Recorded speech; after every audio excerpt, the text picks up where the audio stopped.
Alrighty.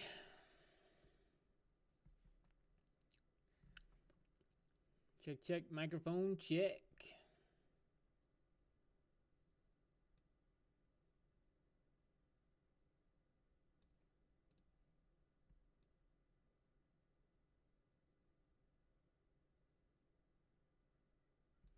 Make sure all our levels are good.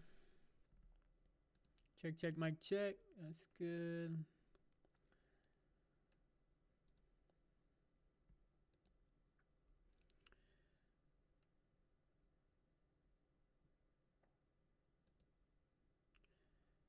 All right. Hey everyone, we're going to do some motorcycle crash reviews to help you learn from the mistakes of others.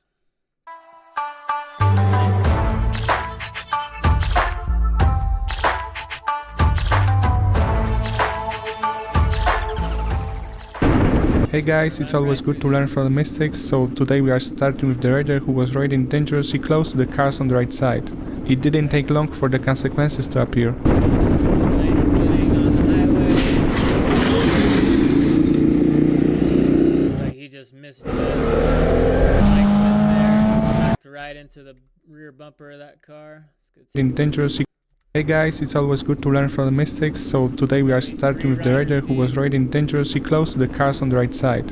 It didn't take long for the consequences to appear. You can see that rider right in front of us in the middle. He's getting really close to these cars on the right side.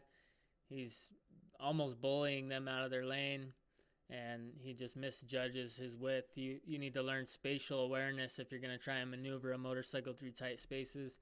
And he's definitely not there with how wide he is.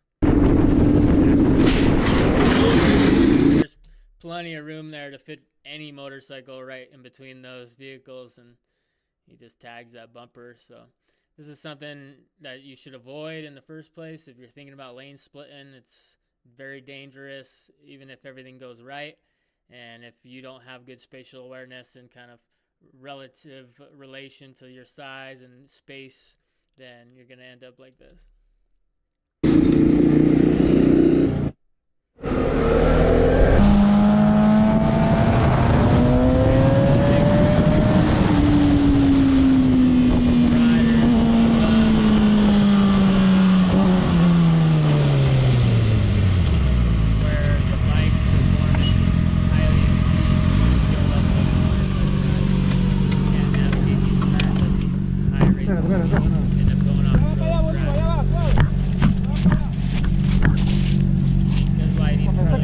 Training, learn how to counter steer your bike before you get out and start racing around the roads.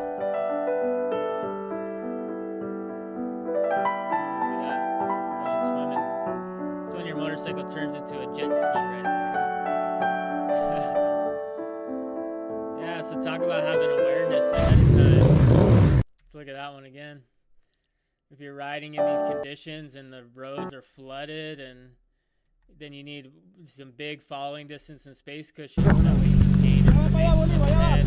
You see that car dip down into that puddle, avoid that at all costs. So you can see it coming ahead of time. So yeah, the shoulder on the right side, it kind of just, you can see it's kind of flooded, but it's hard to tell just how deep, right? So that's a good piece of awareness. If you're ever riding along and you see some kind of puddle on the road, you don't know the depth, so don't take your motorcycle in there and find out, right? Avoid it at all costs. Change your lane positioning, stay away from that flooded area. And if you had a little more following distance here, you could see that vehicle up ahead, that car, their tires dip down into it, maybe hit a bump. That would allow you to gain some information and apply that to your motorcycle. Yeah, it's like they both just start drifting over to the right, and the biker just kind of follows this sideways drift, and you can see the edge of the road right there falls off, and now you're in a river. Even the car is stuck. I used to ride this road called Kelly Drive in Pennsylvania. It's kind of like that. Alright, we're in the parking garage.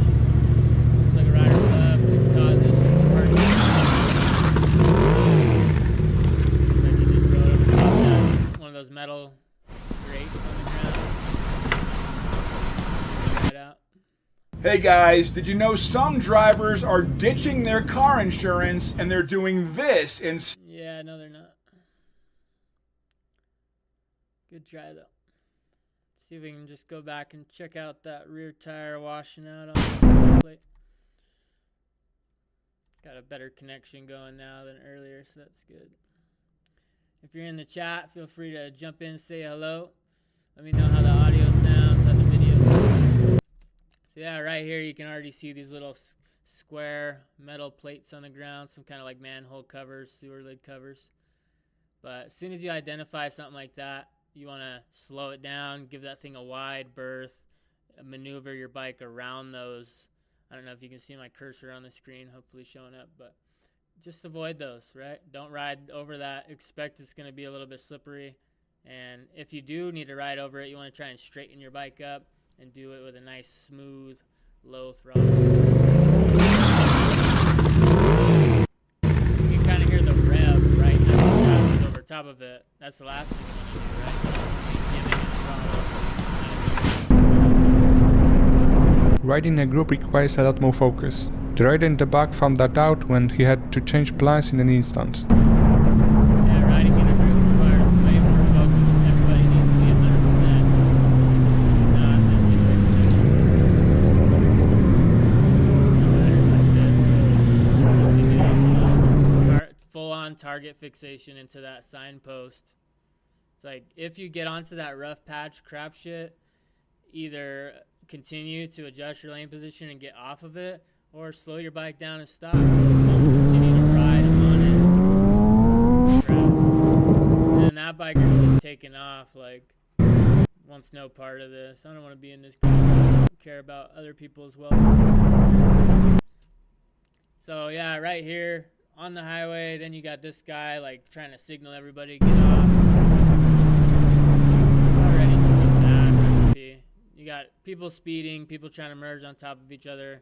If you have ridden with a group like this, don't do it again. It's just a matter of time. You can see this guy just, like, at some of these exits, they usually will have these barriers and stuff right here. Like, imagine if there's a guardrail right here, you know, big metal guardrail, and you couldn't drive through this, or those big orange barrels filled with sand or water. These guys are just riding on top of this crunchy stuff. Like, you should be able to identify the change in color right here and notice that there's basically a median here that you don't want to ride your motorcycle on top of. But yeah, this guy, sweatshirt, sleeves rolled up, just heading right toward it. And like as soon as you hit those bumps, but then right here, it's like, look where you want to go, right here. Move yourself over. Don't stare at this green sign. And he looks like he takes that with his shoulder, you know? That's a metal pole you're ramming into with your shoulder. Very sketchy. But yeah, and then watch how these guys just rip out. Yeah, we got the footage. Phantom R6.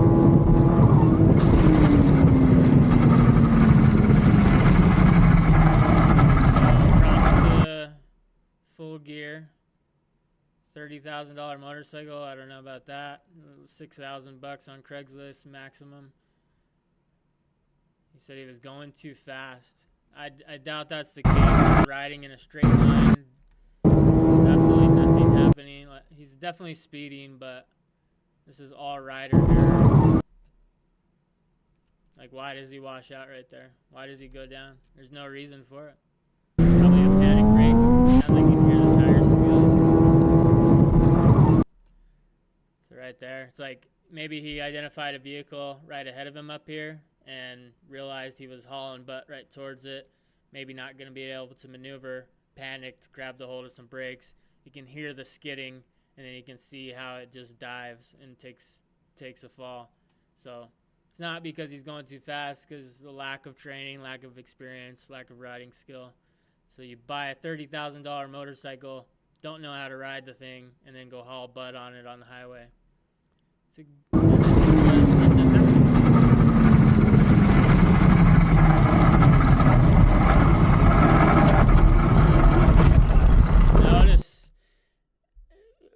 goodness, this rider's wearing full protective gear, right? Imagine if he was wearing a pair of jeans and a t-shirt like we see most of these riders in these clips.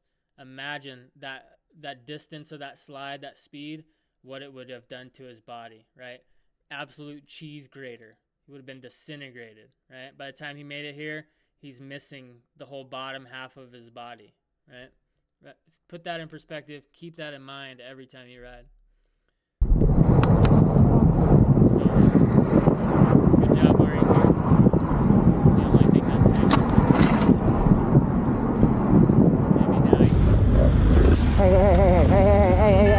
Sit. Sit down.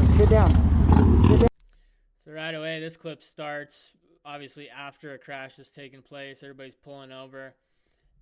This is what you're going to see, very common occurrence. Someone's just had a crash and they're up moving around, all that adrenaline spiking, and they're trying to make a move and kind of pick up the pieces and figure out what's going on. And like it's like their brain short-circuited and now it's trying to reconnect the dots, but it's not quite working.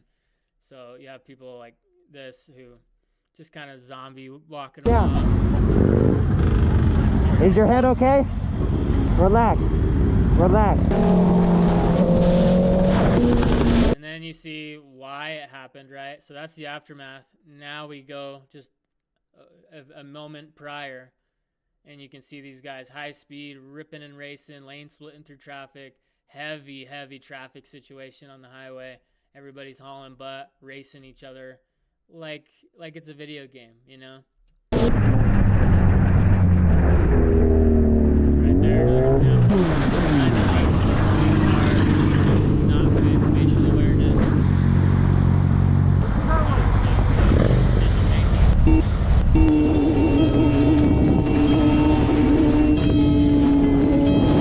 So this is one I already dislike.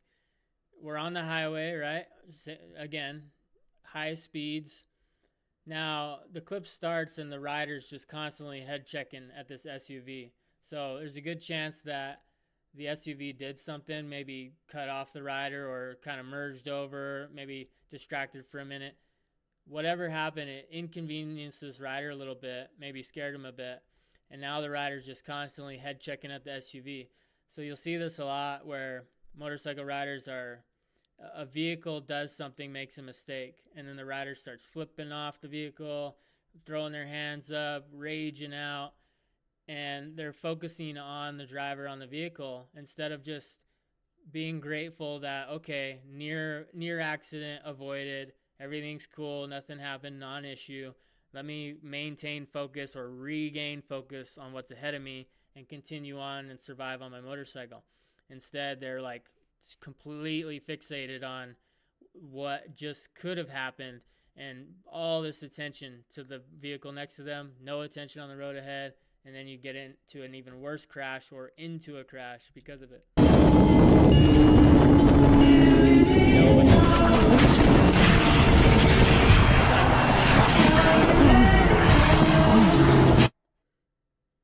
You saw the little cop lights light up. Yeah, I bet that feels really good. Like this rider had the same amount of gear on as the last one who slid across the freeway. This is another example. So yeah, let's take one more peek at that. You know, he's constantly head checking this SUV. And distracted by it, right? Like, okay, whatever. If it's an unmarked cop, cool. Like, focus on the road and keep going. I think a lot of bikers think that they're hardcore badasses and little outlaws, and they want to try and like challenge authority. And so maybe he's trying to egg this cop on or something, and he wants to race him and run from him and act hard and stuff. But then he ends up sliding across the ground. And the only person who's going to give a crap about you and try to help you is this cop after the fact, right? He's going to be the first responder there and try and put your pieces back together when you were being an idiot, you know? Notice, the amount of times he looks back at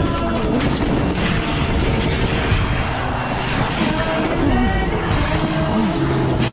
Divider, wall. Because of it. that adrenaline, right? Like you just slid across the ground at 100 miles. Oh. Now reality's setting in. This is another example of how dangerously speeding can be, and at such high speed the risk increases significantly.